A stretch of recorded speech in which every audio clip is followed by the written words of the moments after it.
সর্বশেষ যে ব্যক্তি জাহান্নাম থেকে মুক্তি লাভ করবে তাকে আল্লাহ পাক বলবেন, ফেরেশতাদেরকে বলবেন, আমার ফেরেশতারা আমার এই বান্দাকে জান্নাত এবং জাহান্নামের মাঝখানে রেখে দাও। জান্নাত এবং জাহান্নামের মাঝখানে লোকটি যখন থাকার জায়গা পাবে, সে জান্নাতের দিকে তাকায়া দেখবে আর কাঁদতে থাকবে। আল্লাহ পাক জিজ্ঞেস করবেন, বান্দারে যুগের পর যুগ ধরে জাহান্নামে কেঁদেছ, আমি রব্বুল আলামিন জাহান্নাম মাফ করে দিয়া জান্নাত জাহান্নামের মাঝখানে রেখে দিয়েছি, আযাব থেকে তো বেঁচে গেছো, এখন কান্দো কেন?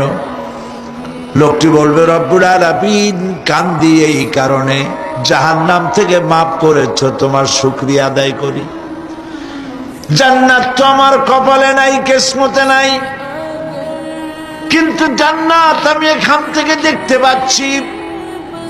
জান্নাতের সুঘ্রাণ আমার নাকে আসতেছে, কপালে নাই যাওয়ার। আমি কাঁদি এই জন্য, তুমি যদি মেহেরবানি করে আমাকে জান্নাতের দরজার কাছে একটু দাঁড় করায় দিতা, প্রাণ ভরে তোমার জান্নাতের দৃশ্যটা একটু দেখতাম। আল্লাহ পাক তার আরজি পূরণ করবেন, বলবেন যাও, ফেরেশতাদের বলবেন এর জান্নাতের দরজার কাছে দাঁড় করায় দাও। জান্নাতের দরজার কাছে দাঁড়িয়ে লোকটি আবার কান্না শুরু করবে। আল্লাহ পাক প্রশ্ন করবেন, এবার কান্দো কেন?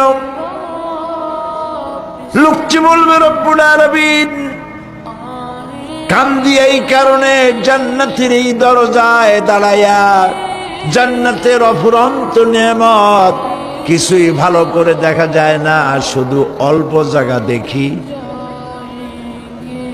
যদি তুমি আমারে দয়া করে জান্নাতের মাঝখানে দাঁড় করায় দিতা, চতুর্দিকে তাকায়া তাকায়া দেখা কলিজারে ঠান্ডা বানাইতাম। তবে আমি ওয়াদা করি, জান্নাতের কোন নাজ নিয়ামত, কোন ফল আমি খাবো না, ধরবো না, ছুঁইব না। একটুখানি মেহেরবানি করে মাঝখানে দাঁড় করায় দাও, জান্নারে ঠান্ডা করি। আল্লাহ রব্বুল আলামিন ফেরেশতাদের বলবেন, আমার এই বান্দারে জান্নাতের মাঝখানে দাঁড় করাইয়া দে। আল্লাহর নবী বলেন, জান্নাতের মাঝখানে দাঁড়িয়ে লোকটি আগের চাইতে আরো জোরে চিৎকার মেরে কাঁদতে থাকবে। আল্লাহ পাক বলবেন, বান্দারে কি হলো তোর? দরজার কাছে আসতে চেয়েছিলে, আইনা দিলাম। আবার এবার মাঝখানে আসতে চাইছো, তাও এনে দিয়েছি, আবার কান্দো কেন?